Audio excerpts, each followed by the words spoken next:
There is a moment in every person's life when emotions feel larger than their own strength. It happens quietly at first. A small frustration grows into anger. A minor fear becomes panic. A simple doubt expands until it feels like the whole foundation you've built your life on starts shaking. You don't need to be weak or inexperienced for this to happen. You only need to be human. The real test is not whether emotions show up. They will. The test is whether you let them steer your life or you learn how to take the wheel back. When people talk about beating emotions, they usually imagine shutting them down or pretending nothing affects them. But beating your emotions has nothing to do with erasing them. It's about learning to understand where they come from, calming them before they grow wild, and choosing your actions instead of surrendering to impulses. Mastery is not coldness. Mastery is clarity. Emotions aren't random storms. They are stories. When you feel anger, there is a story in your mind that something is unfair or out of your control. When you feel fear, there is a story that danger is near. When you feel envy, sadness, or pressure, each one carries a narrative. The problem begins when these stories are exaggerated, incomplete, or flat out wrong. The mind loves drama. It loves to paint the worst possible picture. It keeps replaying past hurt or future anxiety. Before long, your emotions aren't reacting to reality anymore. They're reacting to your imagination. And that's why beating your emotions requires you to pause and examine the story behind them. It requires you to ask, is this real or is this my fear speaking? The moment you question the story, it loses half its power. But reflection alone isn't enough. You also need to learn how to stay grounded when emotions surge. One of the most effective ways is to reconnect to your physical state. Emotions live in the body. Anger tightens your chest. Fear speeds up your heart. Stress stiffens your shoulders. When you physically relax your body, you break the cycle. Slow breathing, unclenching your jaw, dropping your shoulders. They may seem like small actions, but they interrupt emotional escalation. They give your mind space to think again. This is how you shift from reaction to response. A powerful example of emotional mastery comes from the career of Dwight Howard, one of the most gifted basketball players of his generation. Born in 1985, Dwight entered the NBA with extraordinary physical talent, a charismatic personality, and a massive spotlight on him. For years, he was the center of attention not only for his dominance on the court, but also for the expectations placed upon him. People saw him as a future legend, a leader, someone who would carry teams to glory. But great talent always comes with great pressure. Dwight's journey shows how overwhelmingly fast emotion can rise when the world judges you for every win and every mistake.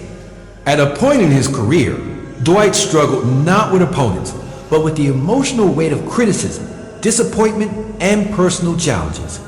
Fans turned on him. Media questioned his drive. Coaches demanded more discipline. Teammates expected leadership. Behind the scenes, he was dealing with injuries, doubts, and a feeling that no matter what he did, someone would call it not enough. It's easy to look at a professional athlete and assume confidence comes naturally. But in Dwight's words, at times it felt like the world was trying to break him emotionally. The pressure didn't come from lack of skill. It came from the constant noise of opinions, expectations, and misunderstanding. When you are the center of attention, everything you feel becomes amplified. Dwight had to decide whether to let those emotions run his life or whether he was going to take back control. At one of his low points, he admitted that he felt angry, frustrated, misunderstood, and at times overwhelmed. He tried ignoring everything, pretending the negativity didn't bother him. But ignoring emotions doesn't silence them. It makes them grow. Eventually, he realized he needed a different approach. He had to confront what he felt, not hide from it. He began studying himself more honestly. He talked about how he practiced meditation, brief work, journaling his thoughts, and reflecting on what triggered his reactions. Instead of asking, why is this happening to me? He started asking, what is this feeling trying to tell me? And how can I respond with clarity instead of emotion? This shift changed more than his performance.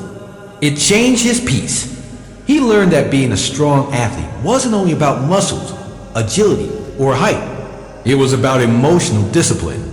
It was about staying calm when critics attacked him, when fans doubted him, and when teammates expected him to respond under pressure. When he learned to slow down, breathe, and think before reacting, he regained control. Even during tough seasons, he became more composed, more centered, more capable of leading himself instead of being pushed around by emotional waves. Dwight's example teaches an important truth. Strength begins in the mind long before it appears in the world. You cannot control what others say. You cannot prevent challenges from coming. But you can control how you interpret situations, how you talk to yourself, and how you respond. Emotions will always knock at your door. They will always try to take over when you are tired or disappointed. But you don't have to obey them. You can observe them, understand them, and separate them from your identity. You can choose to act based on purpose instead of panic. To beat your emotions, you must build emotional awareness. This means noticing the first signs of frustration before they explode. It means acknowledging your fears instead of pretending they're not there. When you become aware, you gain control. Awareness lets you adjust your thoughts, slow down your reactions, and stay grounded in reality. The more you practice this, the more powerful you become. Not because life becomes easier, but because you become stronger than your impulses. This is the heart of mastering emotions, taking responsibility for your inner world. Once you do that, no external force can shake you easily. And like Dwight Howard discovered, even if the world criticizes you, misunderstands you, or pressures you, none of it can break you if you have built peace within yourself. Every turning point in life begins with one simple realization. Emotions don't disappear on their own. If you don't guide them, they guide you. This is why people who seem calm under pressure aren't lucky. They're trained. They spent years learning how to interpret their own reactions, how to pause before speaking, how to redirect their attention when negativity grows, and how to remind themselves of their purpose in the middle of chaos. When you understand this, you stop seeing emotional control as something mysterious or impossible. You start seeing it as a skill, just like athletic training, musical practice, or academic discipline. A skill can be improved. A skill can be mastered. And that means you have the power to reshape the way you think and feel. One of the biggest obstacles to beating your emotions is the habit of taking everything personally. When someone criticizes you, you feel attacked. When someone ignores you, you feel rejected. When something doesn't go your way, you feel cursed. This mindset creates unnecessary emotional storms. The truth is, most of what people say or do has nothing to do with you. Their reactions come from their own experiences, insecurities, frustrations, and stories. When you stop personalizing everything, you release yourself from emotional chains. You begin to see life objectively. You begin to separate what is truly your problem from what is simply noise. This shift gives you space to breathe, analyze, and respond wisely. Dwight Howard had to learn this the hard way. During the height of his career, he became one of the most talked about athletes in the league. Every gesture, every expression, every game, every mistake, someone had an opinion. Commentators speculated about his attitude. Fans questioned his commitment. Analysts picked apart his choices. Over time, Dwight felt the weight of those judgments. Anyone would. When the entire world seems to be criticizing you, it's almost impossible not to take it personally. But taking it personally only made the emotional pressure heavier. It created frustration, defensiveness, confusion, and a sense that he was fighting a battle no one could see. The shift came when Dwight realized that not every opinion deserves a reaction. Not every voice deserves space in your mind.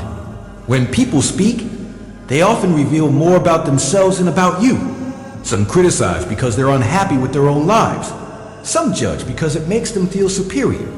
Some project their own issues onto others. Once Dwight stopped interpreting criticism as a personal attack and started seeing it as background noise, he regained emotional freedom.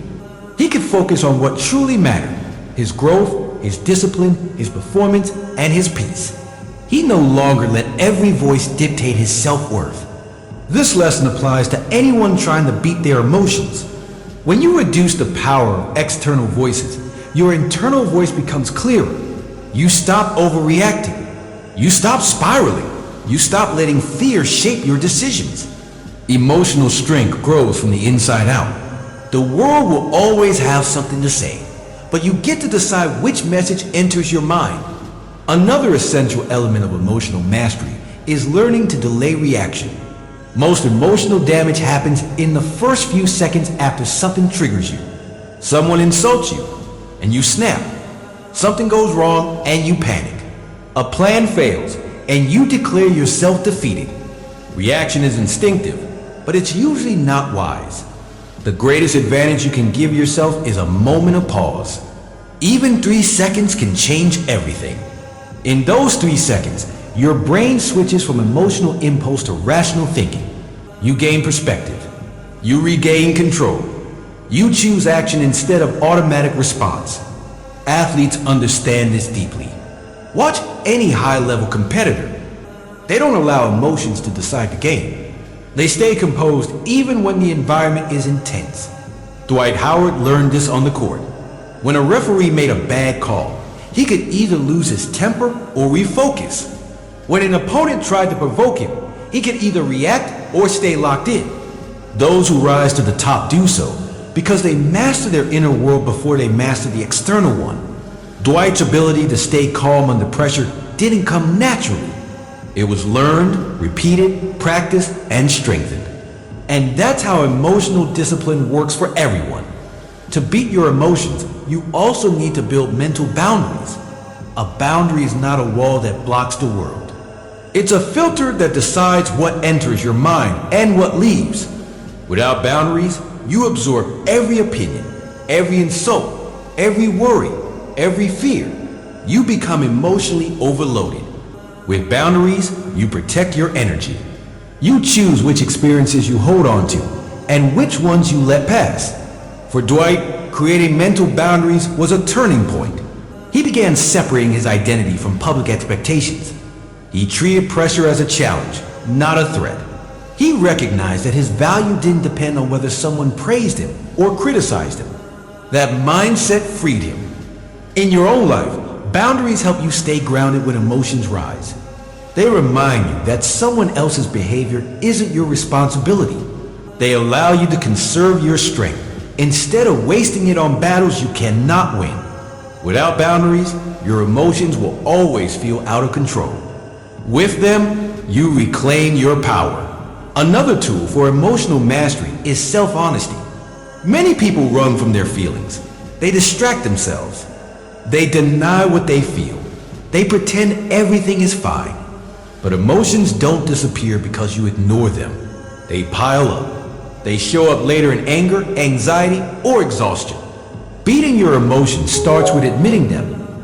If you are afraid, say you're afraid. If you're hurt, acknowledge it. If you're frustrated, recognize it. Honesty is not weakness. Honesty is liberation. It brings clarity. It helps you understand what needs to be healed, what habits need to change, and what boundaries need strengthening. This is a lesson Dwight Howard often reflects on. He talked about moments where he had to admit to himself that he felt overwhelmed, insecure, or misunderstood. Instead of pretending to be unbothered, he explored those emotions. He learned what triggered them, what thoughts fed them, and what actions calmed them. This self-awareness helped him rebuild not just his career, but also his peace of mind. It allowed him to understand himself on a deeper level, which made him stronger and wiser. Finally, beating your emotions requires a sense of purpose. When you know why you're doing something, emotions lose their power to derail you. Passion stabilizes you.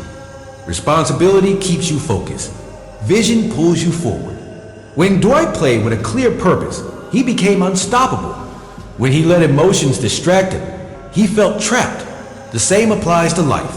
A strong purpose acts like an anchor. Storms may shake you, but they cannot drift you away. When you wake up with intention, your emotions become visitors, not masters. You acknowledge them without surrendering. You feel them without losing direction. Purpose gives you something greater to serve than your temporary feelings.